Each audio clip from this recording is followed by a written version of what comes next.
Hero బాలకృష్ణని IPS officer CV Anand ఎలా అవమానించారు? విషయానికొస్తే ఐపీఎస్ ఆఫీసర్ హైదరాబాద్ మాజీ పోలీస్ కమిషనర్ సివి ఆనంద్ గారు సినీ నటుడు బాలకృష్ణని అవమానించే రీతిలో ప్రవర్తించారని బాలయ్య ఫ్యాన్స్ గరంగా ఉన్నారు. అసలు ఏం జరిగిందంటే, సివి ఆనంద్ హైదరాబాద్లో కమిషనర్ ఆఫ్ పోలీస్గా చేసి present chief secretary of Telangana home డిపార్ట్మెంట్గా ప్రమోట్ అయ్యారు. అయితే ఆయన గత నెల అక్టోబర్లో ఆయన టాప్ సినీ హీరోలు, ప్రొడ్యూసర్లు, డైరెక్టర్లు మరియు డిజిటల్ మూవీ కంపెనీల వాళ్ళని పిలిచి పెద్ద సినీ పైరసీ గ్యాంగ్లని పట్టుకోవడం జరిగిందని, దాని గురించి వివరిస్తూ ఒక ప్రెజెంటేషన్ ఇవ్వాలని అందరినీ పిలిచి ఒక ప్రెస్ మీట్ పెట్టడం జరిగింది. ఈ వార్తని అన్ని మీడియా ఛానల్స్ ప్రమోట్ చేశాయి. అయితే ఇదే విషయాన్ని తన సోషల్ మీడియాలో కూడా పోస్ట్ చేశారు సివి ఆనంద్ ఐపీఎస్ గారు. అయితే ఇప్పుడు ఆ పోస్ట్ కింద సివి ఆనంద్ గారు ఇచ్చిన ఒక రిప్లై ఇప్పుడు బాలయ్య అభిమానులకి కోపం తెప్పించింది. అసలు ఏం జరిగిందంటే, ఆ పోస్ట్ కింద ఒక ఎక్స్ యూజర్ బాలయ్యని ఎందుకు పిలవలేదు, మళ్ళీ ఈ విషయం ఆయన అసెంబ్లీలో లేవనెత్తుతాడు అని కూసింత వ్యంగ్యంగా అన్నారు.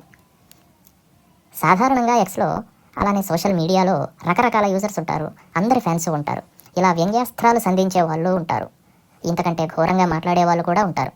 ఎదుటి హీరోల ఫ్యాన్స్ వాళ్ళ హీరో గురించి, ఎదుటి పొలిటీషియన్ ఫ్యాన్స్ వాళ్ళ ఫేవరెట్ పొలిటీషియన్ గురించి విమర్శించడం, తిట్టడం కూడా చూస్తూనే ఉంటారు. అన్నిటినీ ఫ్యాన్స్ పెద్దగా పట్టించుకోరు, కొన్నిటిని కౌంటర్ చేసినా మరి ప్రతిదీ పట్టుకోవాలంటే ఎవరి వల్ల అవ్వదు.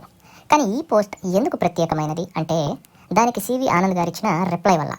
ఈ ఎక్స్ యూజర్ వ్యంగ్యంగా అన్న ఆ రిప్లైకు సివి ఆనంద్ గారు నవ్వుతూ ఒక లాఫ్ ఎమోజీ పెట్టారు. దాంతో ఇది చూసిన బాలయ్య ఫ్యాన్స్ కోపం అంతా ఐపీఎస్ ఆఫీసర్ వైపు మళ్ళింది.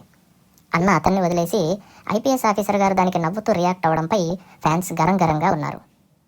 ఎంత స్థాయిలో ఈ కోపం వెళ్ళిందంటే, చివరికి ఆయనే విమర్శిస్తూ కింద ఎంతోమంది ఎక్స్ యూజర్లు పోస్ట్ చేయడం జరిగింది. ఆయన ఆ లాఫ్ పోస్ట్ కింద ఒకంత గుర్రగానే వీళ్ళందరూ ట్వీట్స్ వేస్తూ తమ నిరసన తెలియజేశారు.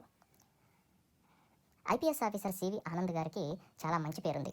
ఆయన సర్వీస్లో ఆయన పెద్ద కేసులే డీల్ చేశారు. దానికి వంక పెట్టడానికి కూడా లేదు. కనుకే ఆయన ఇవాళ అంత పెద్ద స్థాయిలో ఉన్నారు. అయితే ఆయన సరదా నోట్లోనో లేక ఇలాంటి పెద్ద పొజిషన్లో ఉండే వ్యక్తులు సాధారణంగా తమ పోస్టులు వేయడానికి ఒక వ్యక్తిని నియమించుకుంటూ ఉంటారు.